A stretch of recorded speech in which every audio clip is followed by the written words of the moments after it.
अस्सलामुअलैकुम। राज news TV ते तव्हां ख़बर ॾींदा हलूं त अॼु सुबुह सवेर कराची पुलिस जी वॾी कार्रवाई जंहिंमें वॾे मिक़दार में असलो हथ कयो वियो, जंहिंमें रॉकेट लॉन्चर, बम, क्लाशनकोफ ऐं ॿिया ख़तरनाक हथियार पुलिस हथ करे वरिता। जी तव्हांखे राज न्यूज़ टीवी तां ब्रेकिंग न्यूज़ ॾींदा हलूं त कराची पुलिस जी वॾी कार्रवाई जंहिंमें वॾे मिक़दार में असलो हथ कयो वियो, तव्हां ॾिसो पिया, जंहिंमें रॉकेट लॉन्चर, बम ऐं क्लाशनकोफ ऐं ॿिया ख़तरनाक हथियार हथ कया हुआ। जी राज न्यूज़ टीवी तव्हांखे ॿुधाए रही आहे कराची पुलिस जी वॾी कार्रवाई। ब्रेकिंग न्यूज़ में तव्हांखे ॿुधायूं था कराची पुलिस जी वॾी कार्रवाई। पुलिस वॾे मक़दार में हथियार हथ करे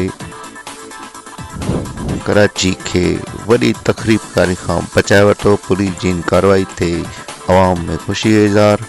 हथियारनि में क्लाशनकोफ, रॉकेट लॉन्चर, बम ऐं ॿियो इलाही कुझु शामिल आहे जेके जानलेवा हथियार आहिनि। जी इन हवाले सां कराची पुलिस जो चीफ गुलाम नबी मेमून कुझु ई देर में प्रेस कॉन्फ्रेंस करण वारो। जी अगरि तव्हां राज न्यूज़ ते ब्रेकिंग न्यूज़ ॾिसणु चाहियो था, राज न्यूज़ टीवी सब्सक्राइब करियो, घंटी खे दॿायो जीअं ईंदड़ हर ब्रेकिंग न्यूज़ तव्हां सभ खां पहिरीं ॾिसी सघो।